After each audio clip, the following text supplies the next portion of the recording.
getting to the point of doing a one-person musical. It's probably a bit of a boring song. Well, she's not a 60-year-old widowed woman, is she? Make your life easier. Do not pick it.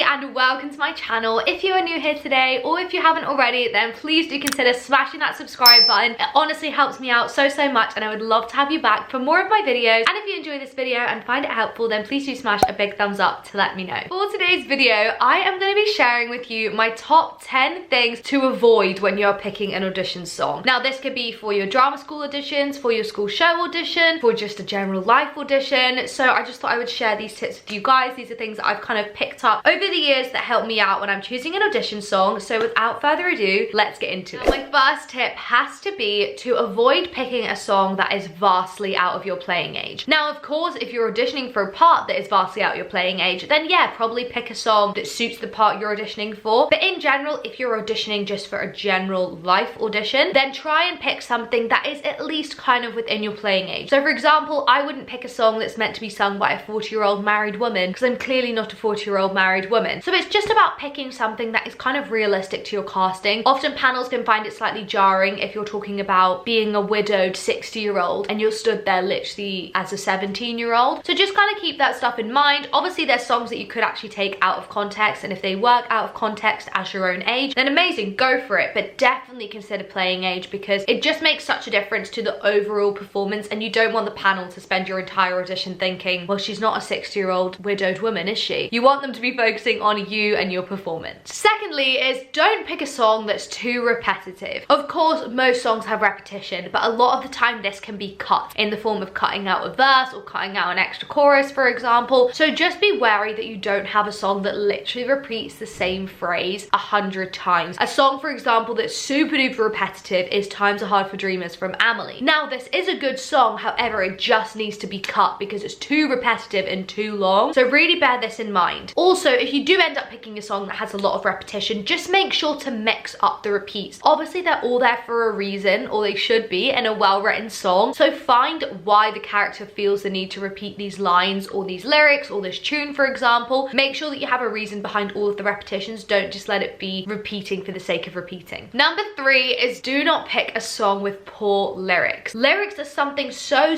important, and arguably more important than the tune. Lyrics help you tell a story. You can't tell a story just with a pretty tune, really. You need lyrics that you can really grab onto and run with. So you really need a song that has good lyrics that you can work with. A lot of the time, a very well-written song with good lyrics will do half of the work for you when it comes to the acting. Number 4, try and avoid picking songs that are stand-alone or not from a musical. The only reason I say this is because you're just gonna make your life 10 times harder. When it's a standalone song, you need to make up the context. You need to decide who the character is, where they are, who they're talking to, what they're talking about, what time of day it is, what's happened before, what's happening after, why are they singing. All of these things you really need to work on in great detail to make a standalone song work. But whereas if you just pick a song from a musical, all that work's done for you. You just need to see what the writer's done with the rest of the show, and all those questions are answered. So yes, you can pick a standalone song if you're happy to do all that extra work and you really put in the detail. However, make your life easier and just choose one that is from a story that already exists. Number 5, don't pick a song that is in the wrong key. This can be in many different forms. Often songs are written in an original key. Usually it's best to keep it in that key. However, of course, you are able to transpose it if you get the right sheet music. Just make sure you transpose it to an appropriate key that works. Check it with a pianist, check it with a singing teacher, for example. But also, if you are doing a song that is for the opposite gender, so this is absolutely fine if you want to do this and if you think it works well for you, but just be wary of what key it is in. Naturally, songs sit better in different voice types. If I was to sing a Lewis Capaldi song, for example, it probably would be better for me to change the key because he writes for his male voice, and where the male voice works best is not where the female voice works best. This is not true for all songs, but it's definitely something to be aware of if you're going to be picking a song that is actually written for the opposite gender. Number 6, don't pick a song that doesn't have a key change or a bridge. Now, what do I mean by this? This kind of goes back to the whole repetition section. A song that doesn't have a key change or a bridge, in general, general is usually quite boring. You basically just need the song to have different sections and different things that you can work with. If a song is literally just the same melody for the verse, the same melody for the chorus, they do that twice and that's the end, it's probably a bit of a boring song. So you just want a song that does something a little bit different and a little bit exciting. Number 7, avoid picking a song that is super duper long and can't be cut. A lot of auditions that you'll go for, whether that be drama school or something else, will specify a time length, usually around 2.5 3 minutes maximum. If there's no time length, I would say really don't go over 5 minutes, because you're getting to the point of doing a one-person musical at your audition, and the panel really generally don't have time to be sitting through that. So some songs really can't be cut. For example, a lot of Sondheim can't be cut, a lot of Jason Robert Brown can't be cut. I'm not saying don't choose songs from these composers, just check that a good cut can be made. I would hate you to put in so much work into learning a long, complex, incredible song and then realize that it can't be cut and that you can't use it. Number 8, don't choose a song that you can't get good sheet music for. The sheet music quality is so important. If you go to a pianist with sheet music that is fuzzy, that is dodgy, that is handwritten, that can't be read very well, they're gonna really struggle playing it. It's gonna make your audition more difficult, and it's just gonna make life a whole lot more stressful. There are services that you can use if there's a song that you really want and you can't find sheet music for. There are people that will transcribe it for you. It will cost you a bit of money, but that is an option. But yes, just please don't choose a song that you can't get good sheet music for. Obviously, on the other hand, if you're auditioning online and you're using a backing track, this point doesn't apply. But in general, if you're auditioning in person and someone's going to be playing for you, you need good sheet music. Number 9, don't choose a song where the character journey doesn't go anywhere. Now by this, I mean don't choose a song where the start is the same as the end. Obviously, maybe there are some songs that start in one place, go through a journey, and then end up back in the same place. But in general, you want the character to have discovered something, have achieved something, decided something, have a plan by the end of the song, just to show that it's got a bit of a journey and something for you to work with. In general, you want to be able to pick out, okay, what has changed between the start of this song and the end of the song in this character's journey? And if you can find something that has happened throughout the course of that song, then amazing, go for it. And my final point, number 10, is do not choose a song that you don't like. If a singing teacher, a rep teacher, I suggest, someone you know suggests you a song and says, oh my gosh, this will work really great for you, and you hate it, then do not pick it. Honestly, there is nothing worse than singing a song that you hate. Yes, you can work on songs and learn to love them, but if just deep down you hate the song, then it's never going to serve you well. So really avoid picking a song that you don't like. And that is my top 10 things to avoid when picking an audition song. I do hope that this has helped you guys out. If it has, please do smash a big thumbs up to let me know. Also, if you haven't already, please do smash that subscribe button. I will have loads more audition tips, reaction videos, vlogs, covers, etc. coming up very soon, so I would love to have you back. Thank you guys so much for joining me for today's video, and I'll see you very soon. Bye!